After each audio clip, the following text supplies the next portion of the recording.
লুকমান হাকিম যখন আল্লাহর সাথে তার সন্তানদেরকে পরিচয় করা দিলেন, আমার আল্লাহ এত খুশি হয়ে গেলেন। আমার আল্লাহ তখন ডেকে বলে, লোকমান তুমি তোমার সন্তানকে আমার সাথে পরিচয় করা দিলা, তেমনি ভাবে আমি আল্লাহ খুশি হয়ে তোমার সন্তানদের তোমার সাথে পরিচয় করায় দেই। আমার আল্লাহ তখন বলেন, ওয়াসাইনাল ইনসানা বিওয়ালিদাইহি হামালাতুহু উম্মুহু ওয়াহানান আলা ওয়াহানি ওয়া ফিসালুহু ফি আমাইনি আনিশকুর লি ওয়া লিওয়ালিদাইক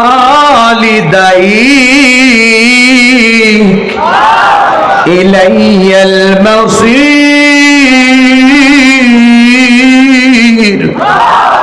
কষ্ট হচ্ছে?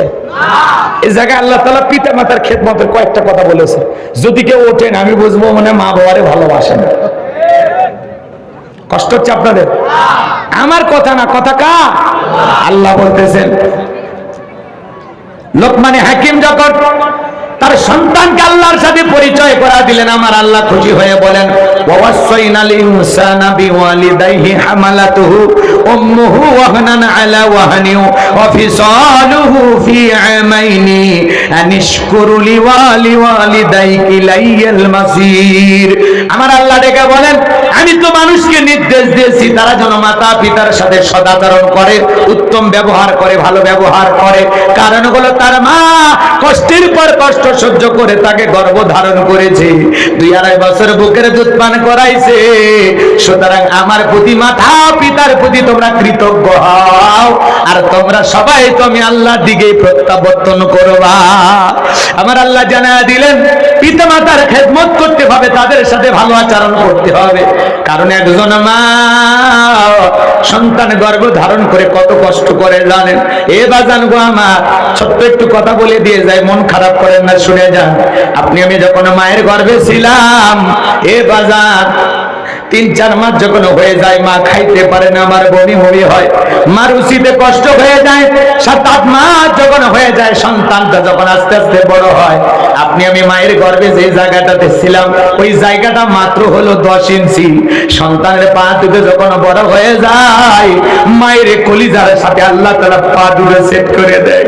যে সন্তানের সব চাইতে কম মায়ের পেটে নাড়াচাড়া করে, ওই সন্তানটা মায়ের গর্ভে থাকা অবস্থায় 4,500 বার মায়ের পেটে লাথি মারে।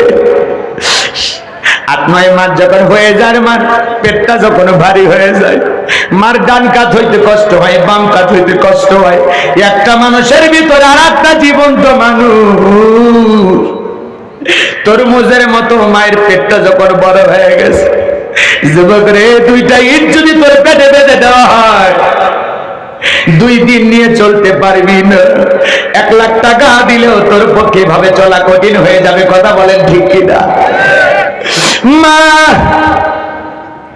8-9 মাসে যখন রাত্রি বেলায় ঘুমাইতে পারে না, যে মা সন্তান গর্ভে নিয়ে ঘুমাইতে পারে না, রাতের বেলায় দাঁড়ায় দাঁড়ায় নফল নামাজ পড়ে দেয় সব হয়, মায়ের আমল নামায় আল্লাহ সেই সব লিখে দেয়। আমার ভাইরা, ডেলিভারির সময় যখন হয়ে আসে, গভীর নিশীথে মা বাবার 2টা পা ধরাইয়া কান্দে। মায়ের চোখের পানি যখন বাবার পাকে স্পর্শ করেছে, বাবা ঘুম থেকে উঠে ডেকে বলে, বিবি রে, এত রাতের বেলা না ঘুমায় কেন কান্না করো, কি হয়েছে তোমার? মা ডেকে বলে, স্বামী, কত মহিলা সন্তান জন্ম দিতে মারা যায়, আমার বড় ভয় করে, জীবনে প্রথম সন্তান জন্ম দিতে বাবার বাড়িতে যাচ্ছি, আমি যদি মারা যাই গো স্বামী, আমারে তুমি মাফ করে দিও। ওই স্বামী, এই নাও সংসারের চাবি বুঝাইয়া দিলাম, দীর্ঘদিন আপনার সংসার করলাম, ভুল বেয়াদবি মাফ করে দেবেন। এই কথা বলে মা দাই মারে ঘরে চলে যায়। প্রসবের যাতনায় দাঁত মুখ কামড়ায়। একটা সন্তান জন্ম দিতে গিয়ে একটা মায়ের কত যে কষ্ট হয়, প্রসবের যাতনা ব্যথা, কি যে কষ্ট, কি যে কষ্ট, দুনিয়ার মা সারাই ব্যথাকে অনুভব করতে পারবে না। নবীর এক সাহাবী মাকে কাঁধে করে নিয়ে হজ করাইতেছে, খানায় কাবা তওয়াফ করাইতেছে। আমার নবী ডেকে বলে, সাহাবী কাঁধে কে? বলে, হুজুর আমার মা। আমার নবী ডেকে বলে, সাহাবী বড় ভালো কাজ করতেছো, আমি দুনিয়াতে আমার মায়ের আদর পাইলাম না, মাকে আদর করার খেদমত করার সুযোগ পাইলাম না, জন্মের আগে বাবাকে হারিয়েছি। ও সাহাবী, তোমার খেদমত করা দৃশ্য দেখে বড় ভালো লাগতেছে, খবরদার মায়ের সাথে কোনোদিন বেয়াদবি করো না। সাহাবী ডেকে বলেন, হুজুর, আমি যে আমার মাকে কাঁধে করে হজ করাইলাম, আমি কি আমার মায়ের হক আদায় করতে পেরেছি? বিশ্ব নবী ডেকে বলে, সাহাবী, আল্লাহ যদি কিয়ামত পর্যন্ত তোমাকে হায়াত দেয় আর তুমি যদি তোমার মাকে কাঁধে করে এমনি ভাবে হজ করাও, তোমার মা তোমাকে জন্ম দেওয়ার সময় প্রসবের যাতনায়, ডেলিভারির ব্যথায় উ আ শব্দ করেছিল, ওই একটা উ আ শব্দের হক দুনিয়ার কোনো সন্তান আদায় করতে পারবে না। এজন্য বিশ্ব নবী বলেছেন, হুমা জান্নাতুকা ওয়া নারুকা, তোমার পিতামাতায় তোমার বেগেস, তোমার পিতামাতায় তোমার দোজখ। যুবক রে, সেই মা বাবার মনে কষ্ট দেওয়া যাবে না। প্রসবের কি যে যাতনা, কি যে ব্যথা, দুনিয়ার মা ছাড়া কেউ বুঝবে না। কথা বলেন ঠিক কিনা? প্রসবের কি ব্যথা মা জানে সে কথা, মরিয়াও যেন মায়ের মরণ হইল না। মায়ের দেখিয়া সন্তানের দায়, ওয়াকালে মা প্রাণ হারাই, কেন সে মায়ের ভক্তি করো না? এমন দরদি ভাবে কেউ হবে না আমার মা গো মা। কথা বলে ঠিক? কষ্ট হচ্ছে আপনার? বিরক্ত হয়েছে আমার কথা? আমার ভাইরা গভীর মনোযোগ দিয়ে শুনবেন।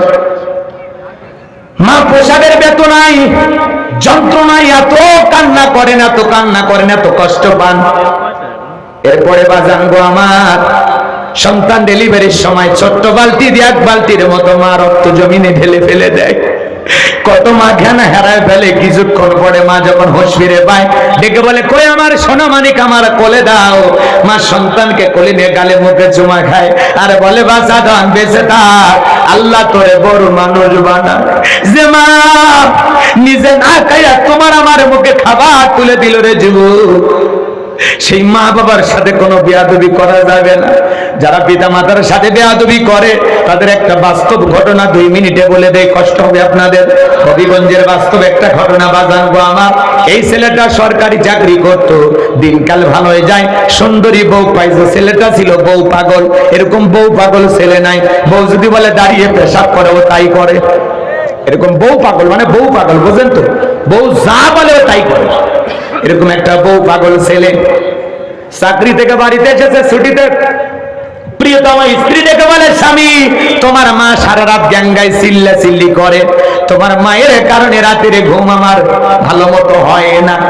এই ছেলেটি এতটাই বউয়ের প্রতি আসক্ত ছিল, এতটা বউ পাগল ছিল, বউকে এত বেশি ভালোবাসতো, বউয়ের ভালোবাসার প্রমাণ দেখাইতে গিয়ে মায়ের দরজায় প্রবেশ করে ডেকে বলে, বাবা মরে গেছে, তুই কেন মরিস না?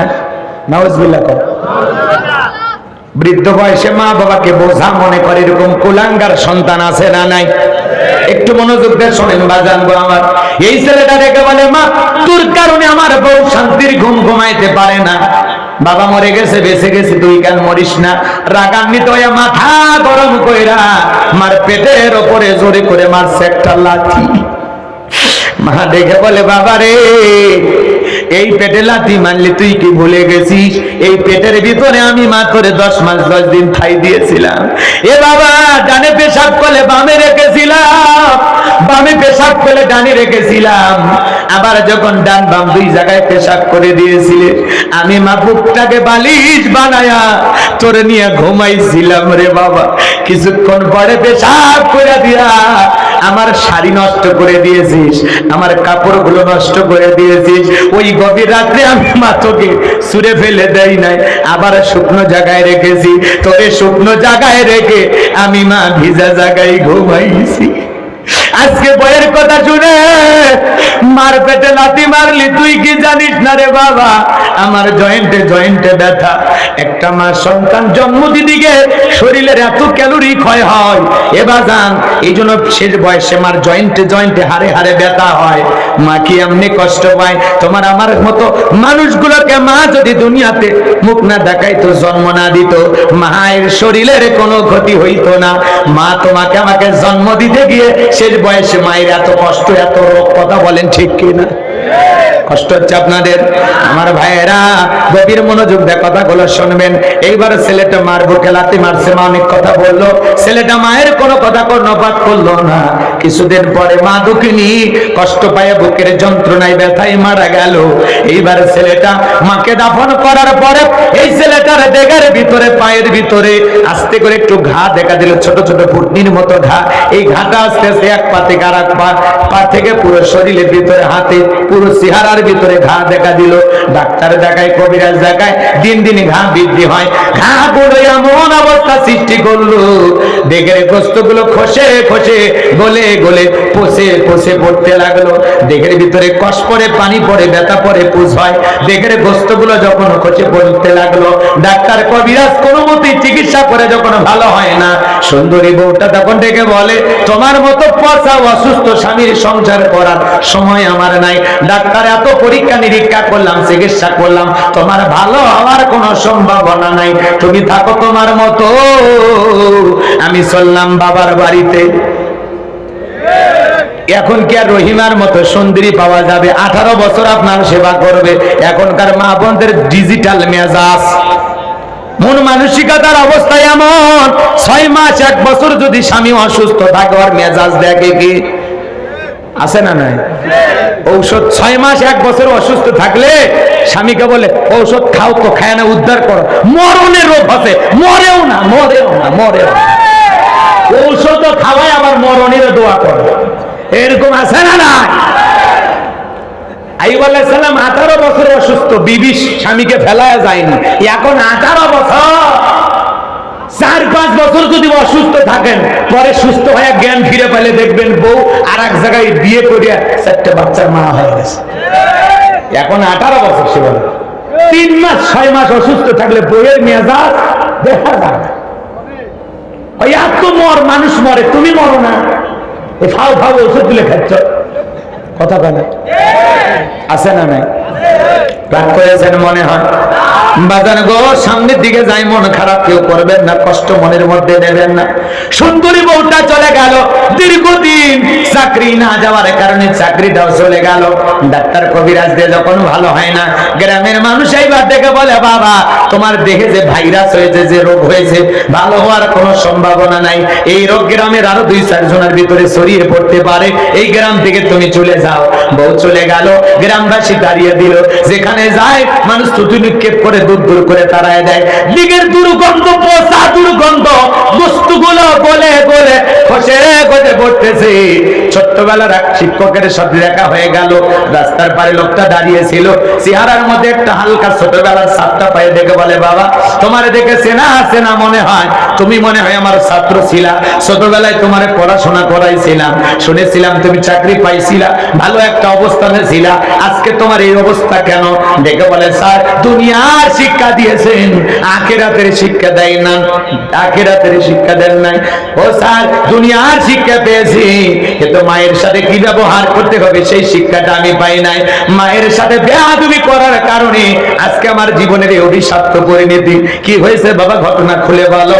দেখে বলে, স্যার আপনি যদি জীবনে কোনোদিন বই লেখেন, ছাত্রদেরকে পড়ান, আমার এই গল্পটা তামাম পৃথিবীর মানুষের কাছে ছড়িয়ে দেবেন। ও স্যার আমি আমার বউকে বেশি ভালোবাসতে গিয়ে মায়ের প্রতি এমন অবহেলা করেছিলাম, মার পেটে একদিন লাথি মারছিলাম, আমার মা কোনোদিন আমারে কোনো কিছু বলে নাই, সেই মার পেটে আমি লাথি মারছিলাম। মা মারা যাওয়ার পরে দেহের ভিতরে ছোট ছোট ঘা দেখা দিল, আস্তে আস্তে পুরো দেহের ভিতরে পছন্দ দেখা দিল।